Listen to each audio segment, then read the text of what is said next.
제가 살다 보니까 인생이 공평하지가 않아요. 다 똑같이 노력을 하는데 누군가는 100억 자산가가 되고 누군가는 빚쟁이가 되기도 합니다. 이게 단순히 실력 차이일까요? 저도 정말 많은 성공한 사람들과 실패한 사람들을 봤지만 당신에게 노력하라고 말하는 이런 부자들 19은 사실 되게 용하다는 점집 엄청 많이 찾아다니더라고요. 왜 그들이 운에 집착하는지, 그리고 생각보다 노력이라는 게 왜 쓸모없는지 이 영상에서 다 말씀드리겠습니다.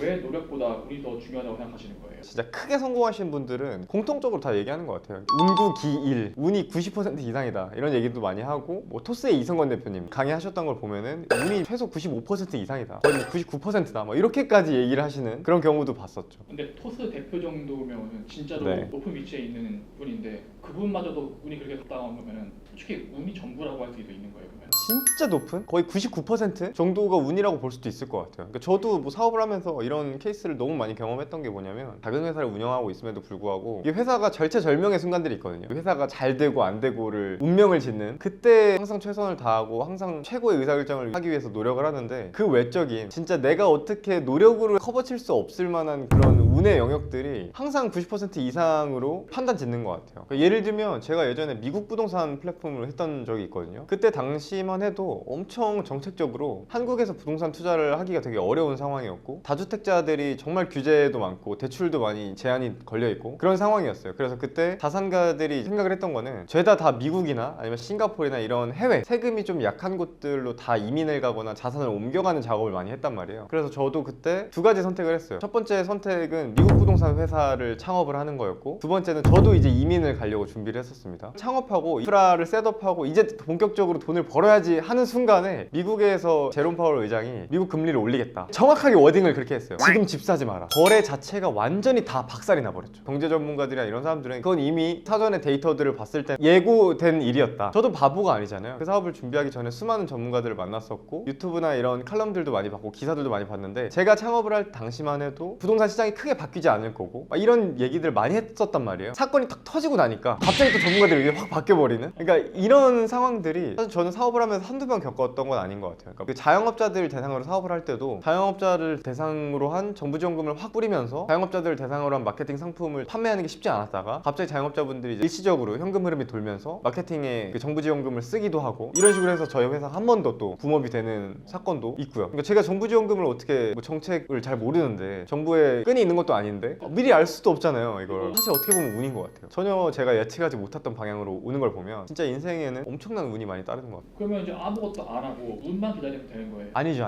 운이 굉장히 중요하지만 운구기일이라고 제가 말씀드렸잖아요. 거기서도 이게 되게 중요한 포인트는 뭐냐면, 내가 아무리 운이 90%가 따라준다 해도 내가 노력해야 될 1%와 10%를 채우지 못하면 100%가 결국 달성될 수 없거든요. 내가 아무것도 안 하면 결국에는 100%가 안 돼서 성공을 할 수가 없는 거예요. 제가 최근에 썰을 하나 봤는데, 기독교인 분이 이렇게 기도를 한 거예요. 하나님, 제가 너무 살기가 힘듭니다. 로또 한 번만 1등 한 번만 당첨되게 해주세요 라고 정말 간절하게 기도를 했대요. 끝까지 하나님이 기도를 안 들어주셨다는 거예요. 그래서 이분이 너무 이제 화가 나서, 하나님은 어떻게 저한테 이러실 수가 있습니까? 라고 했더니 하나님한테 응답이 내려왔다고 해요. 뭐라 나왔나요? 네가 복권을 사야 당첨을 시켜주지 라고 하셨다는 거예요. 이 일화의 뜻은 뭐냐면, 결국에는 아무리 기도를 하고 어떻게든 소원을 들어주려고 해도 사실 복권을 사야 복권을 당첨시켜줄 수가 있잖아요. 그러니까 이것처럼 실제로 모든 분야에서는 내가 운이 99% 따라준다고 해도 어느 정도 최소한의 노력은 해줘야 그게 100%가 돼서 성공할 가능성이 생기는 것 같아요. 아무것도 안 하면 절대 운이 따라준다고 해서 뭐가 되지는 않는 것 같죠. 그러니까 제가 예를 들면 마케팅 사업을 안 하고 있었으면 정부 지원금이 풀린다고 한들 그거를 제가 뭘 활용해 볼 여지가 없는 거죠. 물 들어올 때 노 젓는다라는 표현 있잖아요. 물을 들어와야만 노를 젓는 게 아니라 평소에 이렇게 노를 젓고 튼튼한 노를 만들어 놓고 근육을 길러가면서 노를 저어가고 있던 사람일 때, 그럴 때 이제 물이 확 들어오면 그때 속도가 확 나는 거거든요. 근데 내가 노도 안 준비해 놓고 배도 다 이렇게 구멍 나 있고 근육도 없어. 그럼 물이 들어와도 받아 먹질 못한다니까요. 그러니까 오히려 그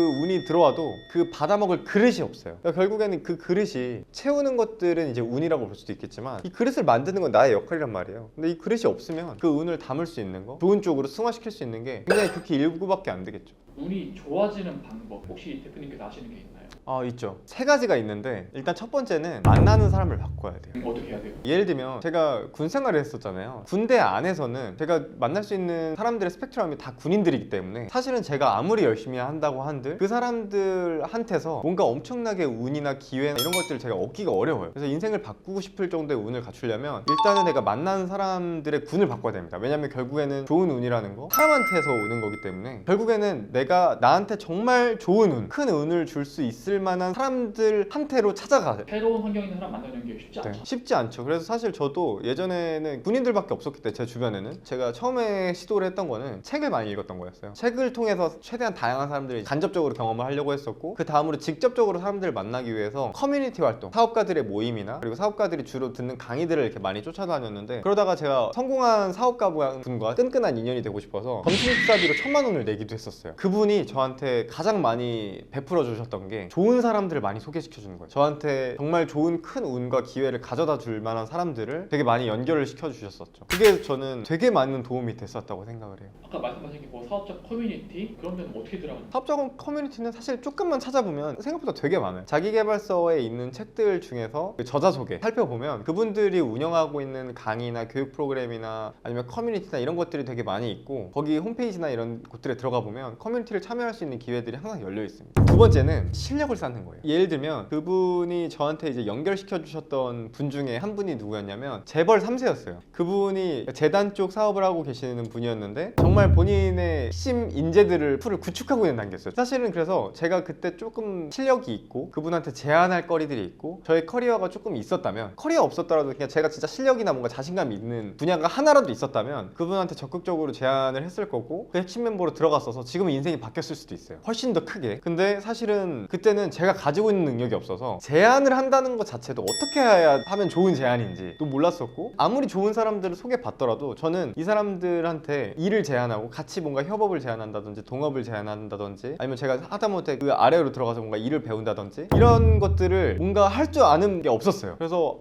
이게 결국에는 저도 느꼈던 게 기회들이 쏟아져 들어오더라도 제가 그걸 운인지 모르고 잡을 수 있는 실력이 하나도 안 됐던 거죠. 너무너무 아까워요. 만약에 지금 같은 때 그런 운들이 이렇게 쏟아져서 들어온다고 하면 그때보다는 한 10배는 더 그 기회들을 다 잡을 수 있을 거예요. 그리고 이제 마지막으로 세 번째는 이것도 사실 되게 뼈아픈 경험을 통해서 깨달은 건데 호감인 것 같아요. 호감이 없었나요? 네. 제가 호감형인 인간은 아니었던 것 같아요. 욕심도 많고 성장 욕구도 많고 자기계발형인 인간인 그런 태도는 좋았는데 같이 뭔가 이 사람과 어울리고 싶다. 이 사람과 뭔가 같이 오랫동안 일을 하고 싶다. 이런 사람은 아니었던 것 같은 생각이 들어요. 멘토분께서 제가 군대를 전역하고 나서 일을 하나 추천을 해줬었어요. 그때 추천해줬던 게 유럽 여행 인솔자였어요. 그래서 제가 유럽에서 한 9개월 정도 일을 했었거든요. 그분이 이제 저한테 제안을 했던 거는 여행업이라는 거는 절대 사라지지 않기 때문에 평생 갈 수 있는 일이다. 그러면서 탑5 안에 드는 우리나라에서 그런 기업의 창업자분을 연결시켜 주셨어요, 저한테. 지금 생각하면 그 멘토분은 저한테 완전 운을 이렇게 떠먹여 준 거예요. 만났는데 그분이 이제 저 식사 자리에서 얘기를 했었어요. 제가 그때 당시 크로아티아 여행 인솔을 갔다 온 상태였거든요. 그분이 이미 여행을 뭐 200개국 이상 다녀오신 분이었고 크로아티아 어땠냐? 그때 제 답변이 뭔지 아세요? 뭐라 하셨어요? 물가가 너무 비싸요. 그래서 어떤 게 제일 맛있었냐 했는데 유럽 음식은 저랑 좀 안 맞는 편인 것 같아요. 그때 그분의 반응 어땠나요? 그런 얘기를 하니까 그분이 이제 참다가 이런 얘기를 하시더라고요. 사람은 항상 본인의 수준에 맞게 얘기를 하고 수준에 맞게 볼 수밖에 없다. 얼굴이 갑자기 확 빨개지더라고요. 그 강의 끝나고 다시는 그분을 볼 일이 없었습니다. 그 이후로 정말 뼈저리게 느꼈죠. 이게 팩트가 중요한 게 아니구나. 실력이 있든 없든 무조건 호감을 줄 수 있는 사람이 돼야겠구나. 그래서 같이 일하고 싶은 사람이 되어야 되겠구나. 이렇게 했을 때 운이라는 게 정말 나한테 착 감겨서 내 운이 되는구나. 이런 것들을 좀 많이 느꼈던 것 같아요. 성공에 있어서 운은 진짜 너무너무 중요해요. 운구기일이라고 할 정도로 운이 정말 90% 이상 성공에서 차지하는 비중이 크다고 생각을 하는데 그렇다고 해서 운만 들어온다고 해서 성공할 수 있는 건 절대 아니에요. 어쨌든 우리가 해야 될 노력과 그 실력들, 쌓아야 될 것들을 쌓아야만 그 운을 진짜 우리 운으로 담을 수가 있습니다. 그래서 제가 오늘 말씀드렸던 운이 좋아지는 방법이 세 가지잖아요. 만나는 사람을 바꾸고 호감형 인간이 되고 실력을 쌓는 거. 이 세 가지를 여러분들도 하나씩 지켜나가신다면 분명히 천운이 따라서 여러분들도 성공의 길로 가실 수 있을 거라고 확신합니다.